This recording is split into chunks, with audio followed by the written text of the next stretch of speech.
Hello, and welcome to an experiment that I am attempting right now called the Bark It Up Podcast. Now, a lot of you may be wondering who I am and why I'm on the video screen, or how you even came about seeing this particular video, because I think that's what it will start as. I will not be exploring podcast options right now because I don't have the time or the money or the desire to care as much as I probably should. So this is me on your screen. I, on Twitter, often referred to as Pigeon Dog. That's my alias on Twitter. It's Pigeon Dog. I am Hunter. This channel will host these videos for the time being. We'll see if anything changes as far as platforming goes. Hopefully I'm not too close to the microphone. This is my first time doing some sort of a media presentation of myself with the equipment that I have in a long time. I used to do some things with streaming and videos, but I have kind of got away from that as I've gotten busy with real life things, such as the university I attend. Really quick introduction about me. I am a tech fan. If you follow me at all already on social media, you will have already known that I'm a very, very invested tech fan. I have been attending the university for 2 years now, going on to my third, and I am very, very happy that this is the university I have selected to attend for college.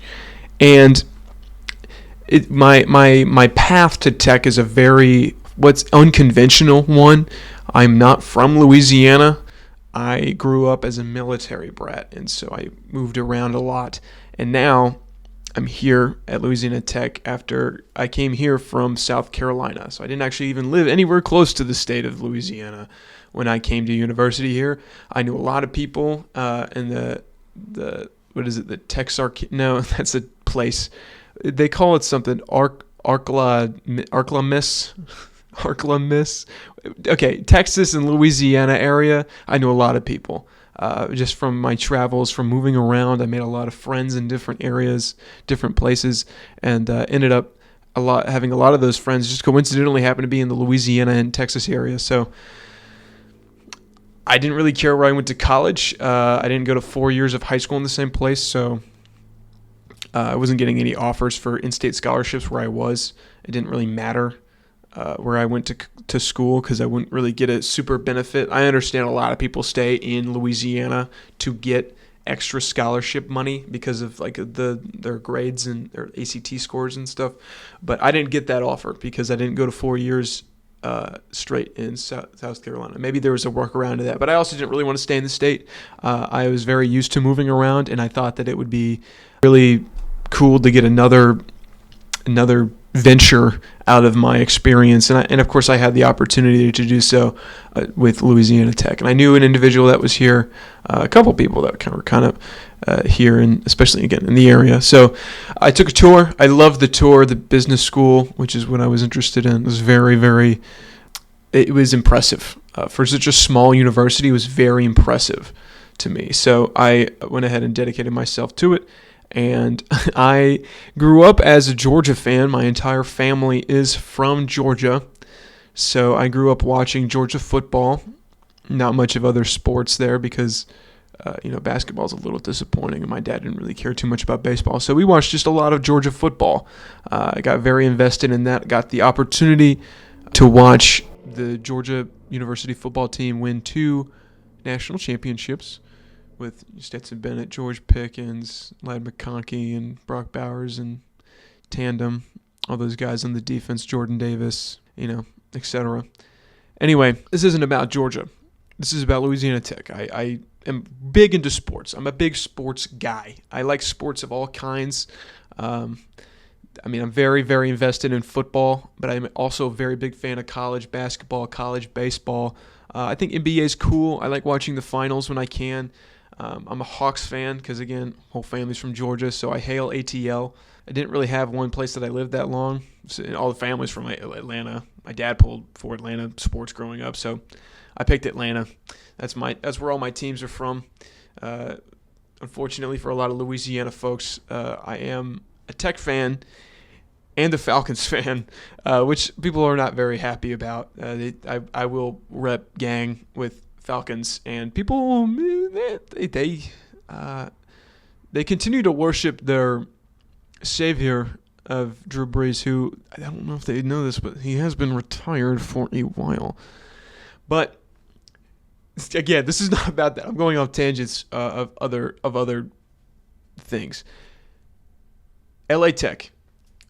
I love sports. I came into LA Tech loving sports, and I decided, again, this is my university. I'm going to commit myself to it, which I think is honorable. I think that's the respectable thing to do when you come into a place, when you enroll. I mean, this place is getting your money. You are providing this institution finance, and to be able to appreciate where that money's going, partly because athletics, again, it's a generator of revenue. It's also a reception of revenue from the students that are here.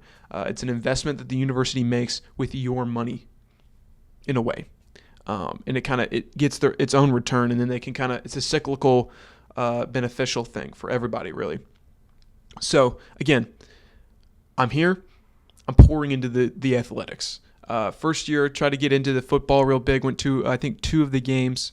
But again, I mean, I was looking at the history because I didn't know a lot about Louisiana Tech. A lot of people don't know about Louisiana Tech really at all, especially from an outsider perspective, especially if you are just a big football fan. You really only care about the Power 4 teams, maybe some of the bigger group of 5 teams, such as like Tulane and I mean, last year we had Boise State, stuff like that. So, but there's a lot of people that don't really know, if you're especially not from Louisiana, you have no idea Louisiana Tech really exists, which I think is crazy because looking at our history, and again, I was in the same boat. Looking at our history, we have a very esteemed record of bowl wins, of winning seasons, of total wins too. I mean, we have like the most total wins in the state apart from LSU, I believe.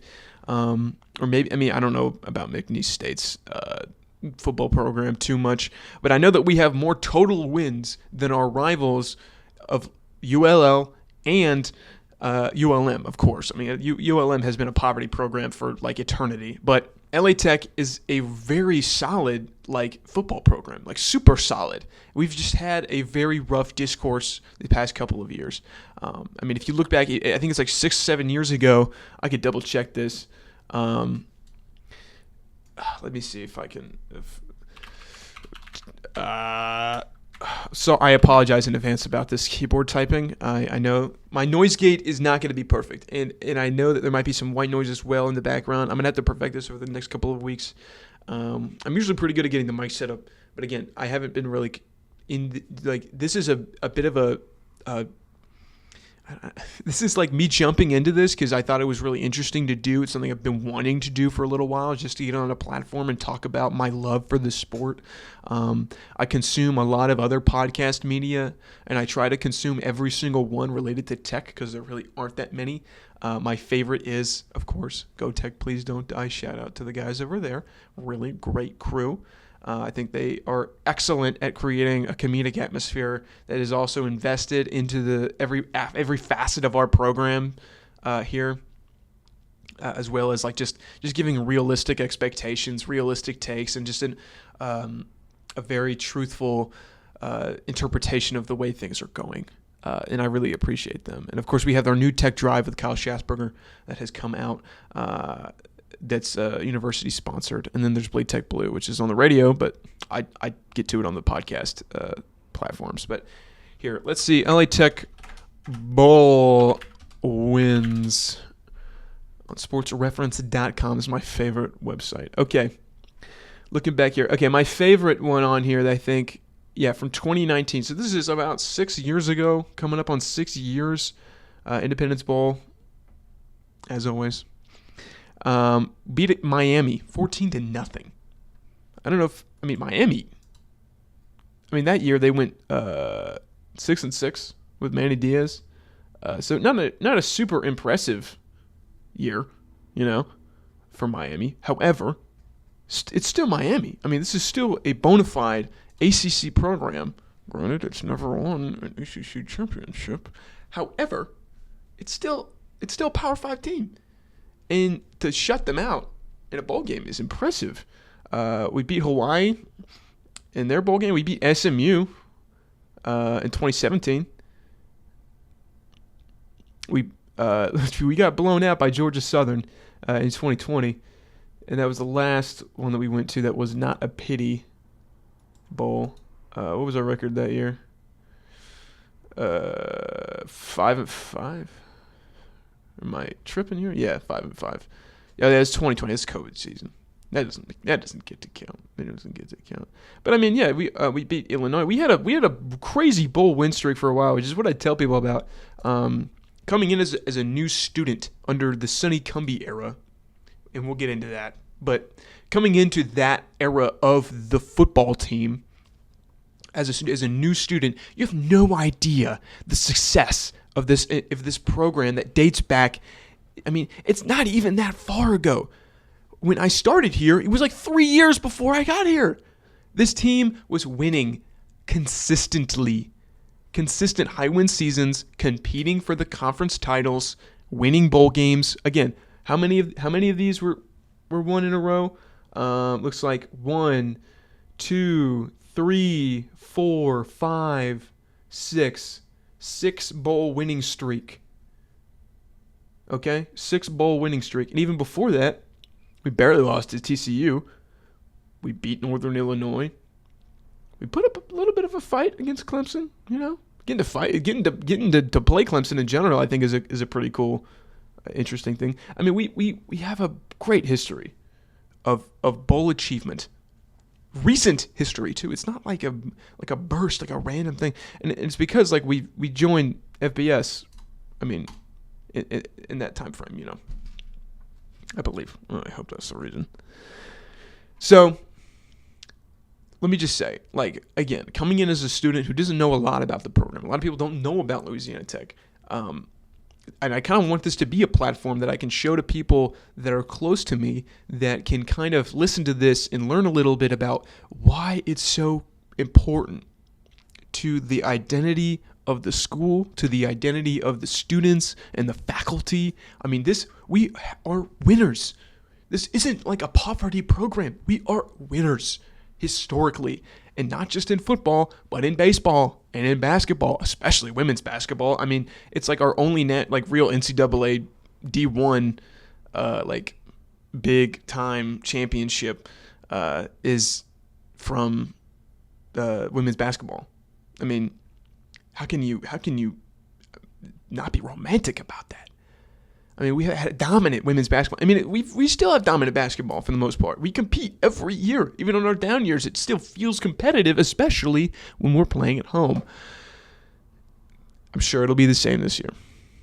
And I think our women's basketball is going to be incredible this year. I'm definitely picking them to win the conference already, just because of the maintenance of excellent players that are going into their second year of development, and the pickup of new players who are already established, who are very good at the game.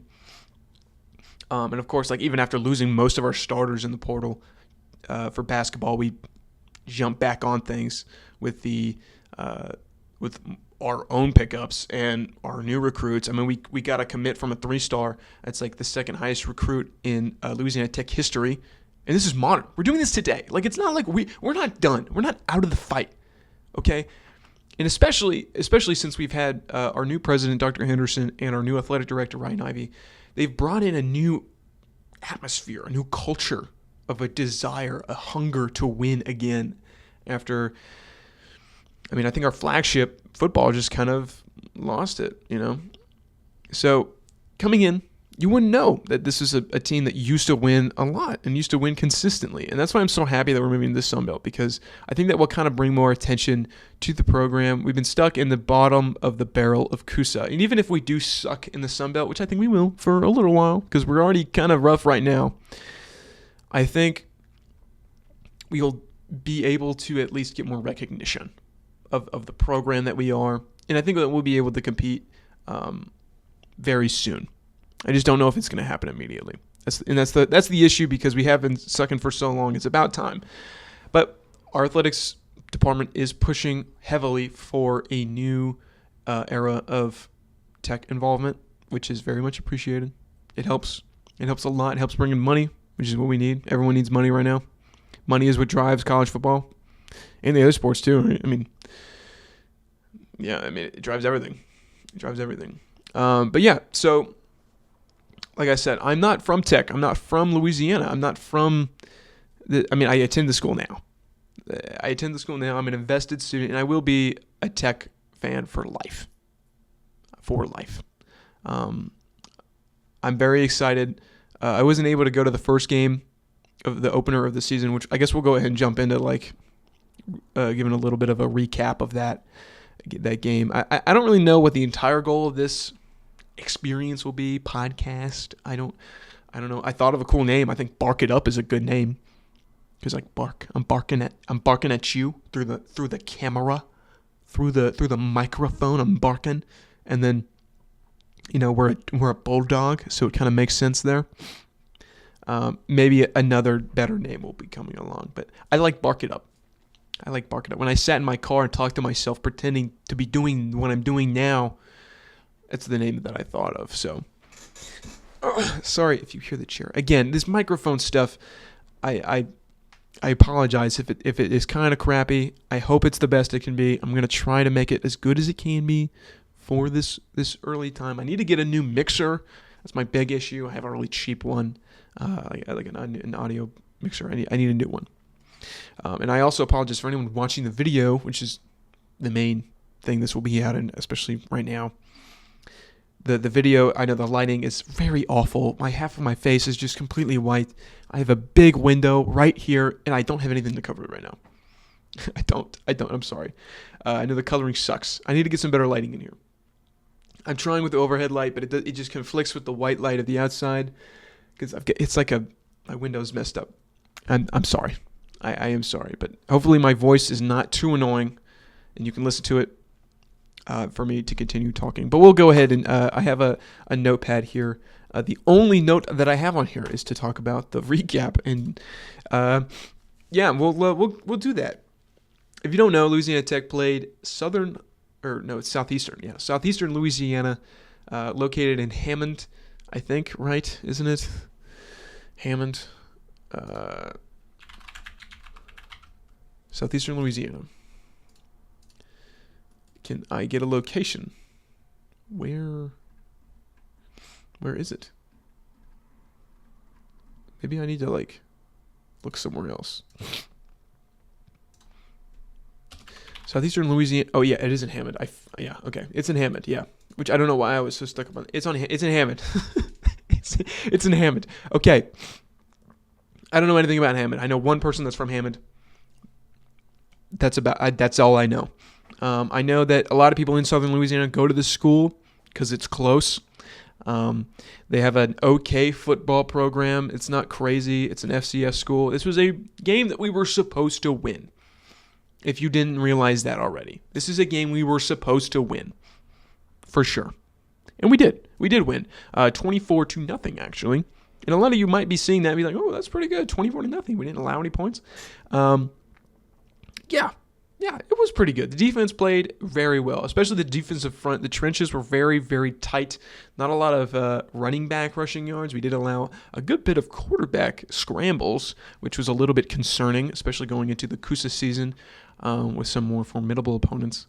I'm a little bit worried about that, being able to contain quarterbacks. But we did do a really good job on the defensive front, replacing especially David Blay. I think that's who it was. David Blay, the nose tackle, who transferred to Miami. Got to watch him on the TV the other night. He played very, very well at Miami. So I'm happy for him. I'm sad that he's gone, but I'm happy that he's playing on the next level very well against Notre Dame. I think we did a good job of filling in that spot. I think in general our defensive front is our strongest suit. That and our linebackers. I think we're very, very smart at the line of scrimmage. in short yardage situations. I'm a little bit concerned about the secondary. Yes, I know we forced a pick, which was a positive thing. That's like one of the only positive things I think the secondary did. There was a couple lockdown moments, but like, dude, towards the end of the game, we got to learn how to close games. I don't care how far up you are. I don't care if you're running up the score. I do not care.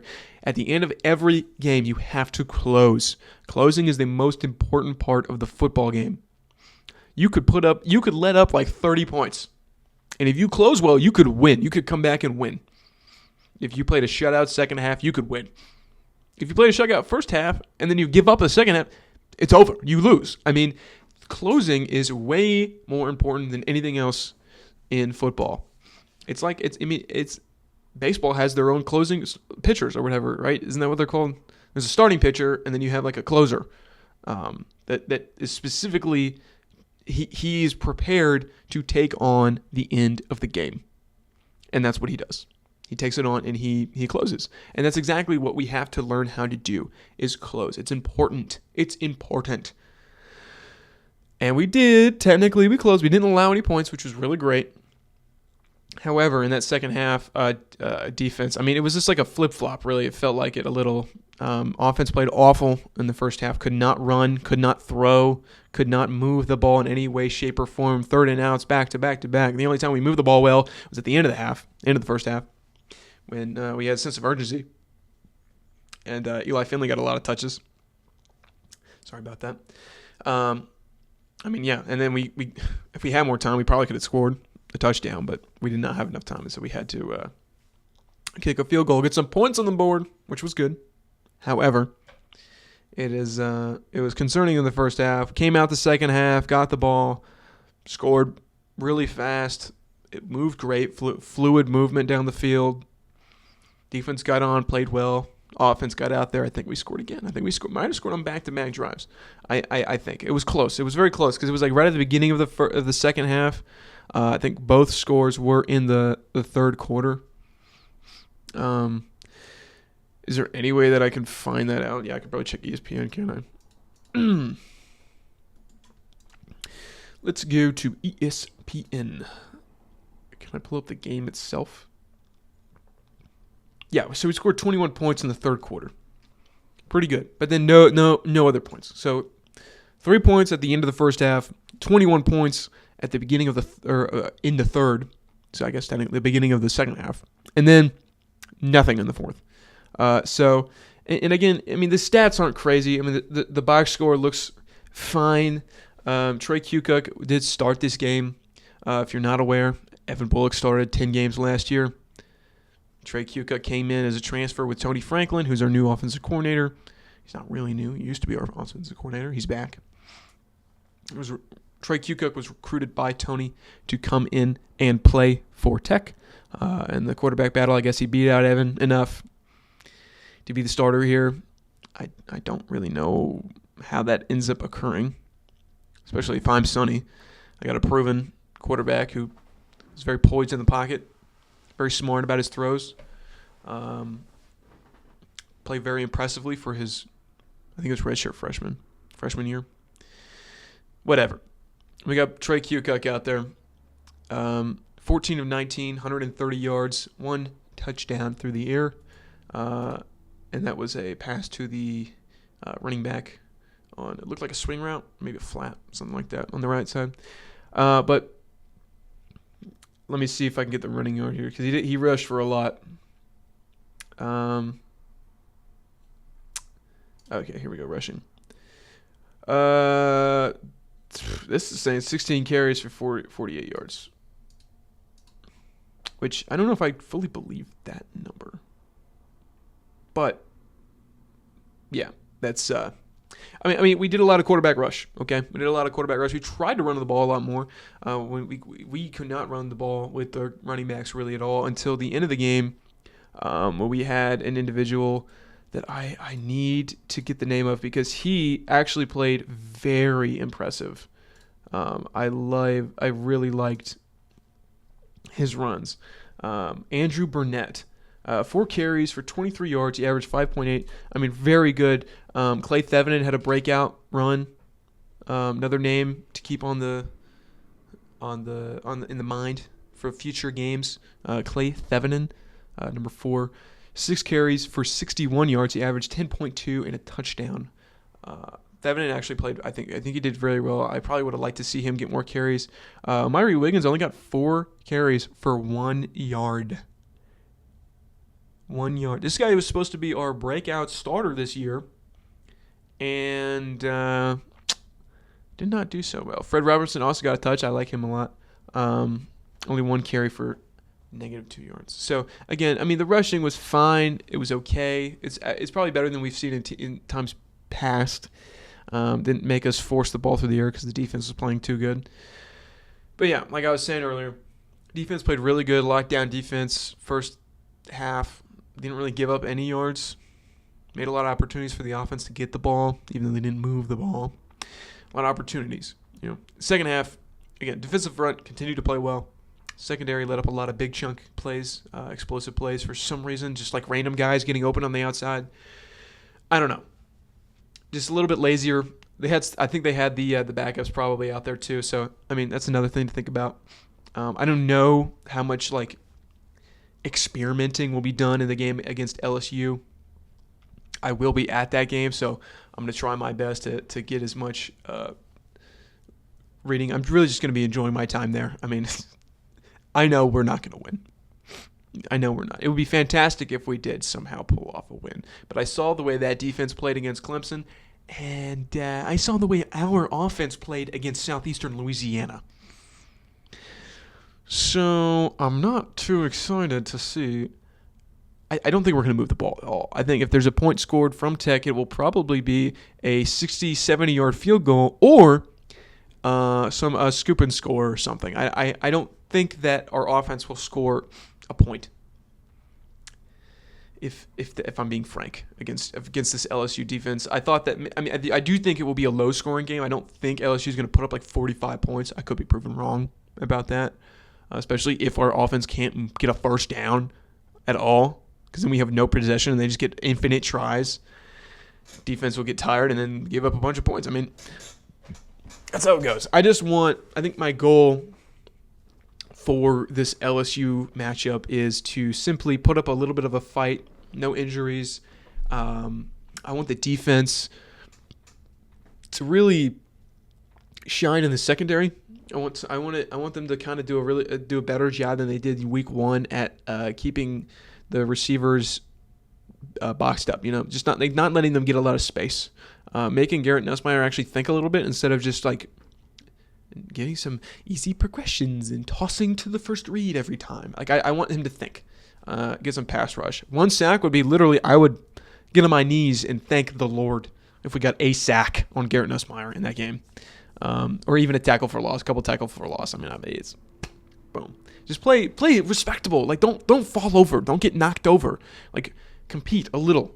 That's all I ask for from this Tech team. And also, I want to see Evan Bullock on the field. That's another thing. I mean, I like Evan Bullock a lot. I think he's a really good quarterback. I think he's very poised. Again, very poised in the pocket. Great thrower. Very good decision-making. Didn't get a touch last week. I thought we were up 24 points in the fourth quarter. Why didn't he get a touch? I don't know. And again, like, we did only score 2 offensive touchdowns in that first game. 24 points is, you'd think there's maybe some more there. Third touchdown was a scoop and score. Defensive touchdown. So offense only scored twice. Then they couldn't move the ball again in the fourth quarter. Just stopped. It was like, but I mean, Tony Franklin did come down onto the field after being up in the box after the second half. Some of the players said the energy kind of changed. Don't know really what that means or if that will continue. I want the energy to be as good as it can be. So, Tony, please, don't let me down. I have put a lot of faith in you. And I am honestly really pleased with the way that Luke Olson handled the defense. I think coming into this, retaining a lot of the talent that we thought we were going to lose was really, really great. And we did lose a lot, but we also kept a lot, especially Colby Fields, who played really well. Can I see if he had... Yeah, he had 4 solo tackles, a tackle for loss, a sack. Mekhi Mason had two sacks. a pass deflection, 4 solo tackles. I mean, Colby Fields had 13 total tackles. Good Lord. Sifa Leota, which I'm not the biggest fan of. He did have 3 tackles for loss. The reason I'm not the biggest fan of Sifa Leota is because he kind of just like farms penalties. He is. I remember watching him last year, and he's just like constantly drawing flags, like constantly. It's really annoying, and I think he is a good player. I think he's a very aggressive. He's definitely a linebacker, right, or a strong safety maybe. Or sorry, yeah, he's a linebacker. I think he plays great football. I think he's a very aggressive player. He's a good player. He just draws so many flags, and it really upsets me watching him play sometimes because it's just some egregious stuff that he commits. Jacob Fields, I thought, would have a little bit bigger of a role on the defense. Not too much. I think he might have caught a ball. Yeah, 1 reception for only 3 yards. I mean, it wasn't crazy. Eli Finley got a lot. Dedrick Latulis did not get as many looks as I thought he would. Only 1 reception, and that 1 reception was 25 yards. So, like, you'd think he'd get a couple more looks. I mean, again, like, I just want the rushing to look a little better. I'm glad that we have some established guys that look really good early. Devonin looks really good. I hope he gets on the field a lot. Omari Wiggins, I'm not giving up on him. You know, he had a great catch that turned into a touchdown. Not giving up on him either. Jacob Fields probably shouldn't be rushing too much. Andrew Burnett, a lot of good breakout runs, a lot of good good field vision, getting away from tackles, finding the gaps in that fourth quarter when he got the touches he got. So, again, like there's the building blocks of an okay team that can compete in the conference, not a team that can compete with Louisiana State. I don't know why I did that. LSU, not a team that can compete with LSU. But, again, a team that can probably do pretty well in the conference. And that's what brings me to my next topic here. Hopefully you feel previewed about LSU. I think it's going to be a low-scoring game. I think LSU max 35 points. And I know that kind of sounds high, but I think it would be pretty low for us. But I think it'll probably end up being like something like 31 or even 28. You know, like nothing crazy. I think that they're going to try to run the ball a lot more on us, which is to our benefit. I think we're going to stop the run more than they think we will. I think our secondaries may play a little bit better, but not a lot. And then again, like I don't think if we score points, it'll probably be a really long field goal or a defensive touchdown. I mean, I don't think that, or maybe even a safety, but I doubt we'll get there. I don't think that we're going to be doing very well on offense, especially against the defense that I saw play against Clemson. So that's that. I will be at that game. I wasn't able to go to this first game because I had to take a visit back to South Carolina to see my family. I got to spend some time with my family. I did watch the game at home. I just wasn't able to go in person. But I will be trying to go to every other in-person game that I can, especially the Southern Miss ones. I'm very excited for it. And I encourage everybody to go to the Southern Miss game because Southern Miss is one of our longest rivals. We have a name for the rivalry. Is it the Battle in Dixie? Or maybe. Dude, I claim to be the super fan, and I'm blanking here. It has something to. It's like the Battle in Dixie. God, what is it? Is that what? It's got to be that, right? Rivalry in Dixie. God, it's close. It's close, right? Battle in Dixie sounds cooler. I think it should be Battle in Dixie, but it's Rivalry in Dixie. That is the name between the rivalry of Louisiana Tech and Southern Miss, which we will be reviving very soon when we join the Sun Belt. So, got week 1 out of the way. Week 2 we discussed. Now we're going to jump into my record prediction, which again should probably happen and should have probably happened before the season started. Because I kind of get a jump start here. We have 1 win, and I get to kind of see what the team looks like. I'm going to be honest, my prediction was a lot higher before I got to see what the team looked like. I had high hopes coming into this season, especially with all the new personnel we brought in, all the new hopeful attitudes from the players, from the coaches, from the staff, everything. Seeing the way that they played not last night, was it 2 nights ago, 3 nights ago? I'm recording this on a Tuesday, so 3 nights ago. Not as hopeful. not as helpful. Defense still looks really good. I mean, again, like the defense, especially the guys, the front seven looks great. I mean, I'm not worried about them. I'm not worried about the trenches. I'm worried about giving up explosive plays. I'm worried about being able to get first downs, to move into, like, we are really good on special teams. We just can't move the ball. Like, we start very often in enemy territory. Like, the other team, we start in their territory. And we can't get the ball anywhere. We just don't move it at all. So I need Tony to lock in, scheme some stuff up that will help us for the future. We'll go ahead and jump into record prediction here. So, looking at Louisiana Tech Bulldogs record, they already have one win. Next week this weekend we play LSU in Death Valley, which they can claim now for sure because they beat Clemson. Then we host New Mexico State, which I will try to be there for. We host Southern Miss, which I will also try to be there for. We go to El Paso to play UTEP. We go to Kennesaw to play Kennesaw State in Georgia. We get to host Western Kentucky, which is a huge part of the schedule. Being able to host them is incredible, I think, because they are a very, very powerful team. They passed, I think they hit at least 400 yards in both the games they played, passing. So very good passing team, which is another, again, I'm scared of the pass attack in any way. With the way that the secondary looked, especially in the second half of the game. So, Sam Houston, we get to host on Halloween for our homecoming game, a homecoming rematch, because we played them for homecoming or for my first year here at Tech. A homecoming rematch. Prayers up that we can beat them. I think we will. Sam Houston does not look great this year. We go to Delaware, which could be a toss-up. Delaware actually looks really good so far throughout I think they played their first game against Delaware State. They can move the ball. Defense doesn't look great, but they can move the ball.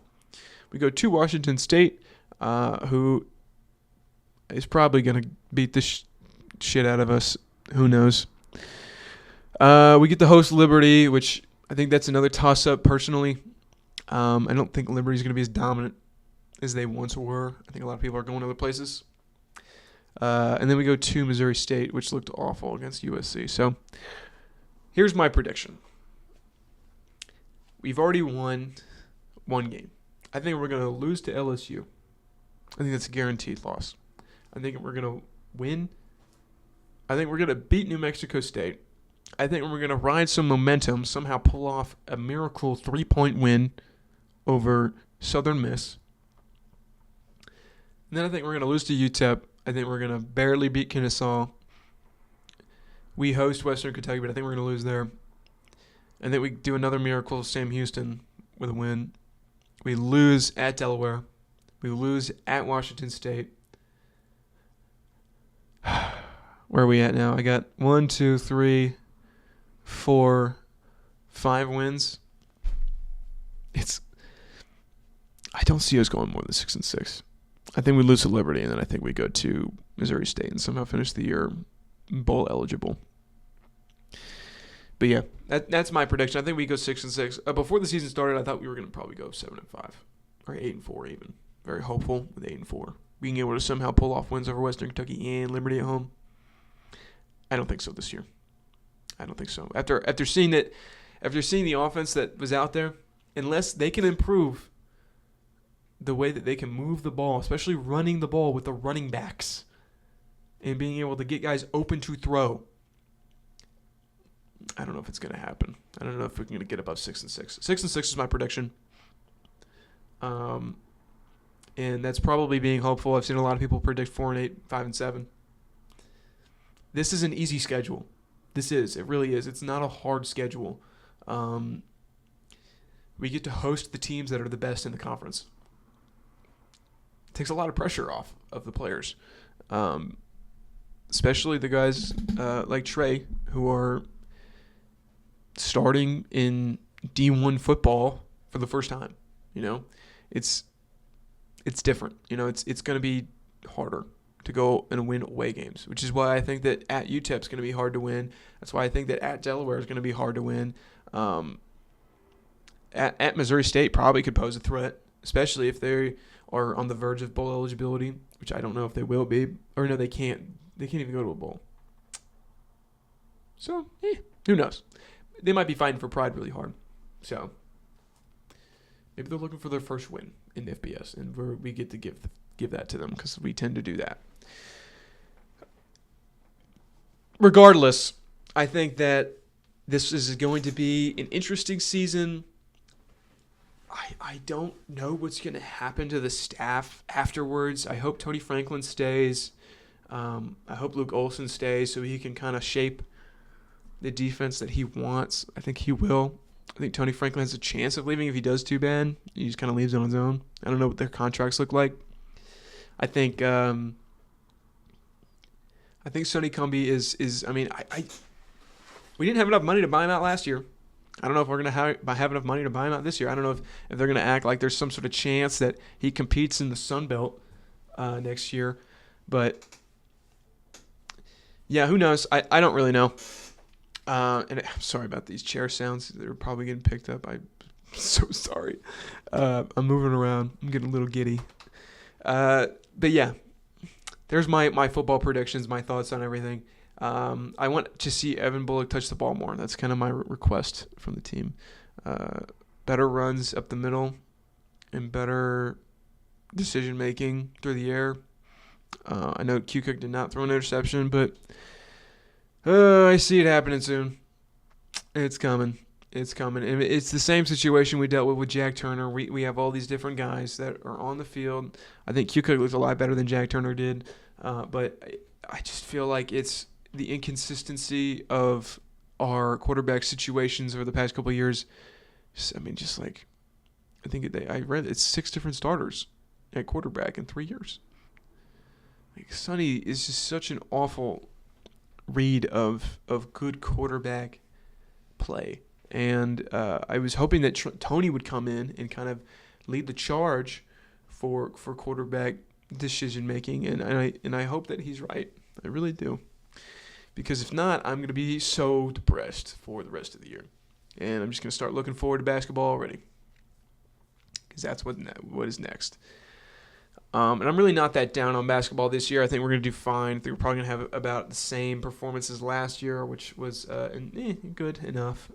I don't know if anyone had seen this yet, but there were announcements about both the women's basketball playing in a tournament down in New Orleans against LSU, and then I don't know if it's really a tournament. It's more of an exhibition game as part of the season. And then Tech men's basketball will be playing Tulane at Tulane. So we're going to see if I can go down to those. I don't know if I will be able to.